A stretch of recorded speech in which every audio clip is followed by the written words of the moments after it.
Baru-baru ini grup musik asal Purbalingga, Sukatani, menjadi sorotan publik setelah lagu mereka yang berjudul Bayar Bayar Bayar menuai kontroversi. Lagu yang dirilis pada 24 Juli 2023 ini mengkritik praktik korupsi dan pungutan liar, termasuk yang diduga melibatkan oknum kepolisian. Pada era Orde Baru, beberapa lagu dicekal karena liriknya dianggap mengandung kritik sosial yang tajam atau tidak sesuai dengan kebijakan pemerintah saat itu. Pelarangan tersebut seringkali menimbulkan perdebatan mengenai batasan antara kebebasan berekspresi dan norma yang berlaku. Sejarah mencatat bahwa sebelum kasus Sukatani, sejumlah lagu dari musisi Indonesia lainnya juga pernah mengalami nasib serupa. Pelarangan tersebut seringkali didasarkan pada penilaian subjektif terhadap konten lagu, yang dianggap tidak sesuai dengan budaya atau norma yang dianut masyarakat Republik Indonesia.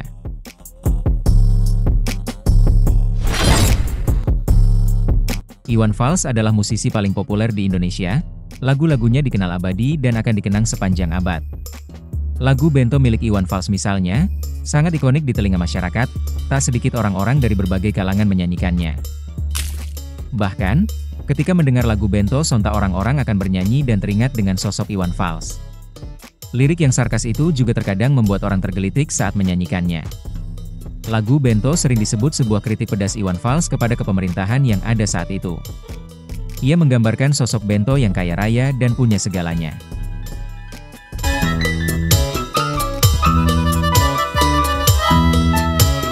Kemudian Anda menciptakan satu lagu lagi yaitu Bento, yang kemudian dianggap bagian dari benci Soeharto. Apa betul Anda membenci Pak Harto? Saya kalau membenci enggak, cuma memang bosan ya. Artinya, ya karena terlalu lama ya saat itu. Aku nggak ngerti politik, saya nggak ngerti teknis segala macam kayak gitu-gitu. Tapi ada rasa keinginan ingin suasana yang baru saat itu. Dan mungkin juga menjadi santapan pers ya untuk dikembangkan seperti itu. Tapi Bento sendiri apa sih sebenarnya?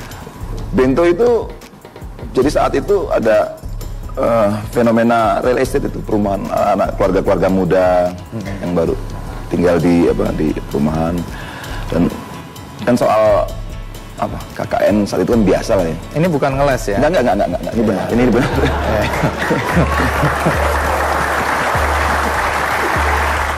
Kalaupun saya pakai nama Bento, maksud saya supaya nggak sama aja. Umpamanya saya pakai nama Andi gitu kan, nanti takut protes atau Budi atau siapa gitu. Jadi saya anggap bahwa Bento itu nggak ada nama yang sama.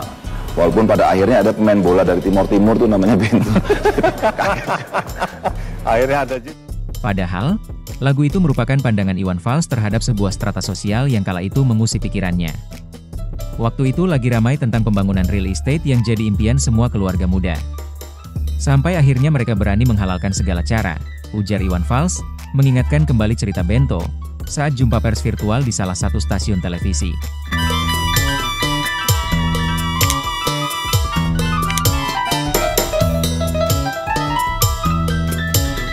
Proses pembuatan lagu Bento bagi Iwan Fals tidak sulit. Bagaimana tidak? Lagu Bento tercipta begitu saja saat Iwan Fals melihat fenomena itu sendiri dalam kesehariannya dulu. Ia juga menyebut beberapa nama sebelum tercetuslah Bento sebagai judul dan tokoh dalam lagunya.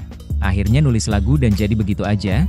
Awalnya kami coba sebut nama orang yang beda-beda, tapi ternyata yang nempel Bento, lanjut Iwan Fals tertawa.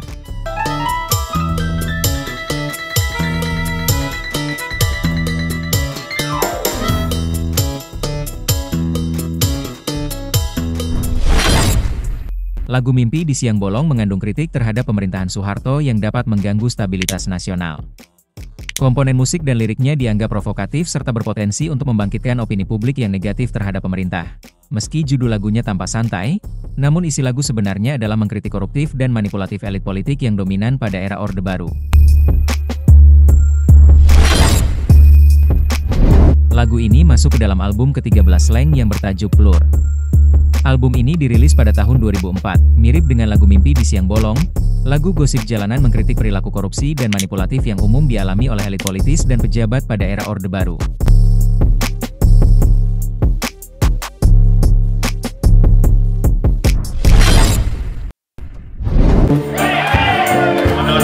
Semakin tambur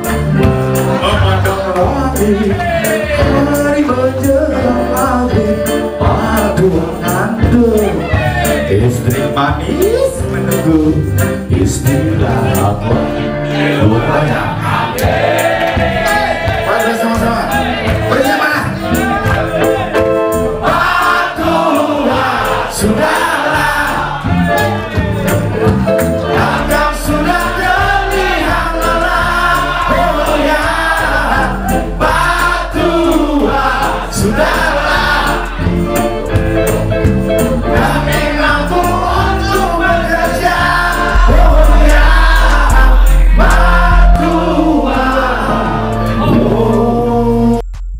Lagu yang merupakan bagian dalam album Tato 1991 ini mengisahkan sosok seorang pemimpin yang sudah tua dan rapuh, namun masih berusaha mempertahankan jabatannya. Liriknya dibuat terkesan komika, di mana sang tokoh utama dalam lirik tersebut seolah-olah sedang mempertanyakan sosok Pak Tua dan siap untuk menggantikan posisinya. Banyak pihak yang beranggapan bahwa lagu ini merupakan sindiran langsung kepada Presiden Soeharto yang saat itu masih berkuasa.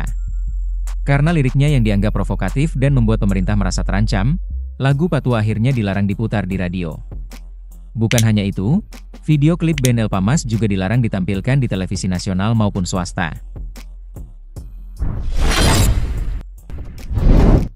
Meskipun tidak ada satupun lirik yang menyindir atau berkaitan dengan pemerintahan, lagu ini tetap dilarang diputar dan ditayangkan di televisi pada era Orde Baru karena dianggap sebagai lagu cengeng.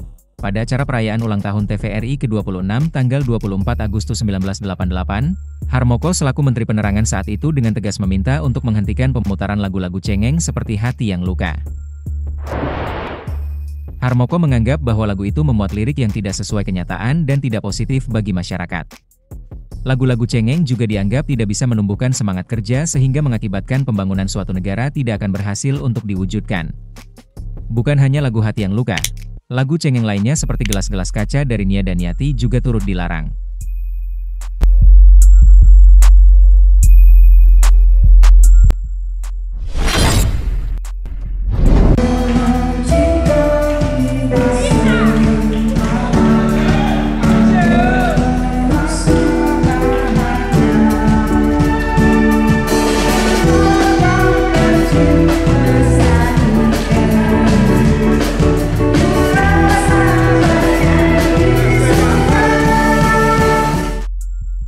Berbeda dengan lagu-lagu sebelumnya yang dilarang karena dianggap mengganggu stabilitas politik, lagu Cinta Satu Malam dari Melinda ini dilarang diputar karena liriknya yang dinilai vulgar dan memuat materi cabul.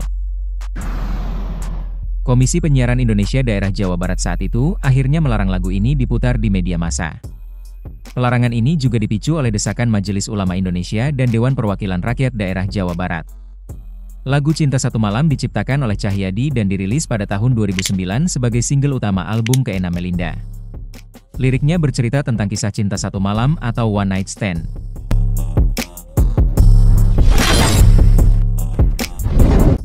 Lagu Genjer-Genjer adalah lagu daerah berbahasa Osing Banyuwangi, yang diciptakan oleh Muhammad Arif pada tahun 1943. Lagu ini menggambarkan kondisi sulit masyarakat Banyuwangi saat masa pendudukan Jepang, khususnya penderitaan petani yang terpaksa makan tanaman genjer untuk bertahan hidup.